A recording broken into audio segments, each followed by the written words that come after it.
Democrats and Republicans are working on ways to renew the expanded monthly child tax credit payments. Members of the GOP slammed Twitter with its handling of the Hunter Biden laptop story.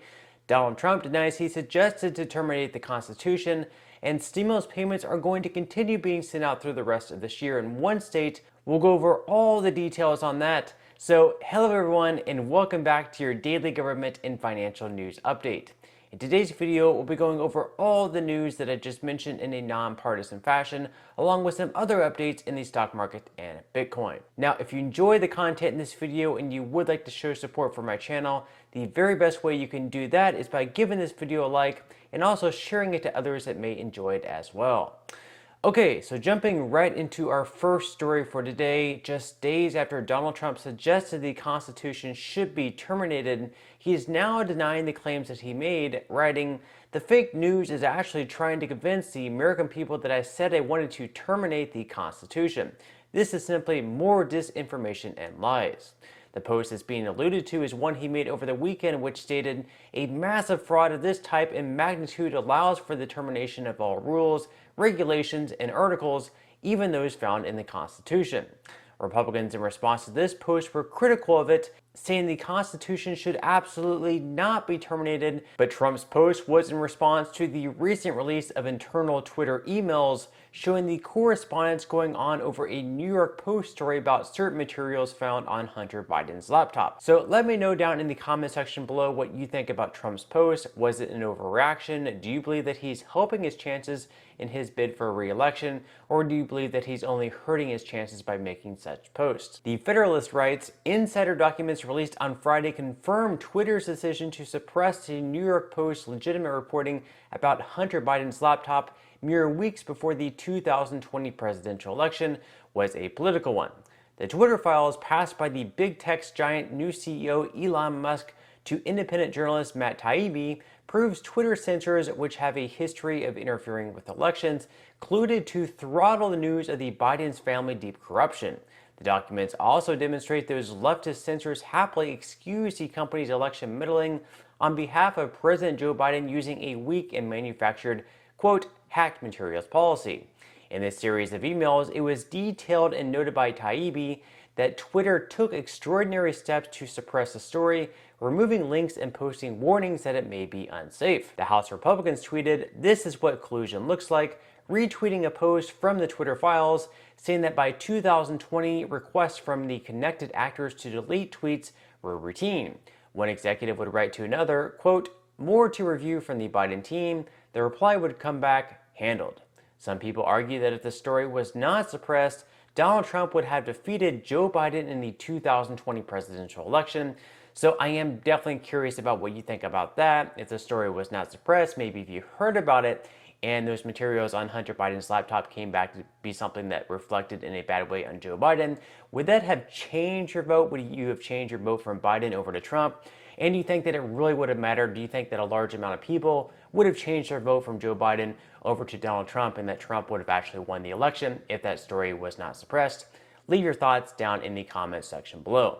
Now, in some other news, with just a few weeks before the end of this year, Democrats and Republicans are currently working on a deal that could potentially renew the expanded monthly child tax credit payments. So back in 2021, an expansion of the child tax credit delivered hundreds of dollars monthly, anywhere between $250 to $300 per child, to some 35 million parents across the United States, and lifted almost 3 million children out of poverty. Last December, though, Democrats narrowly failed to approve an extension of the expanded credit, and it expired. But now, with only a few weeks remaining before a new Congress takes office, advocates for the child tax credit are trying again to get an expansion included in any end-of-the-year package. The sticking point at the moment, though, is that Republicans and Democratic Senator Joe Manchin believe that the child tax credit payment should only be going to families where parents are earning an income. The others believe that there should be no work requirement, and in fact, they argue that these are the people that really need this money the most. So I am curious what all of you guys think. Do you believe that there should be a work requirement to receive these monthly payments?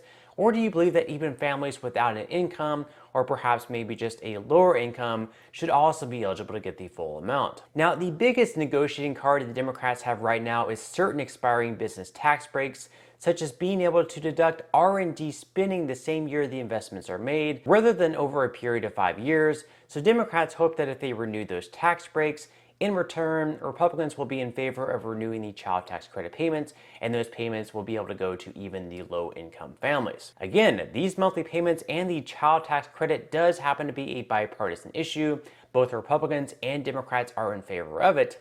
It's just that Democrats believe there should not be a work requirement attached to it, whereas Republicans believe that people need to have a job, earn an income, and pay taxes in order to receive these tax credits. Again, leave your thoughts on that below and whether or not you believe the payments will be extended. Okay, so now moving on to our other story for today. Direct payments between $300 to $600 will be going out in one state. This state happens to be Idaho. So back in September, Idaho's governor signed a law allocating $500 million in tax refunds for residents. Out of this, $300 will be going to individuals, whereas joint fathers will of course be receiving double that amount at $600. They'll be sending out around 75,000 payments every single week, and if you live in the state, you'll have all the way until December 31st of this year to file the required tax returns, of course, if you wish to receive this money. Now, who wouldn't? It's $300 to $600. That's a really, really good Christmas. For eligibility purposes, you must have been a full-time resident in Idaho in 2020 and 2021, and also filed a tax return or Form 24 for those years. Along with Idaho, there are also other states sending out relief before the end of this year. I've gone over those in prior videos, and in future videos I will continue to detail them. Now, as far as a fourth stimulus check at the federal level is concerned, I'm definitely curious what all of you guys think. Do you believe that we need to have one? Should it be targeted perhaps towards those who really need it the most, whether that be SSI, SSDI, veterans, perhaps retirees? Let me know what your thoughts are in the comment section below. Okay, so now quickly diving into some money news. Stocks started the week out on a sour note, with the major indexes dropping off pretty largely on Monday. And so the S&P 500 ended up falling off by 1.79%. The Dow Jones was also down by 1.40%, and the Nasdaq was also down pretty big on the day, in the red by 1.93%. Over the last day, Bitcoin really hasn't performed much better though, dropping by 2% and is once again sitting in the high 16,000s. Now, with that said, if you would like to receive up to 12 free stocks and $5 with the Bitcoin, in the comment section below, I will be leaving a link where you can receive just that from my partner in Webull.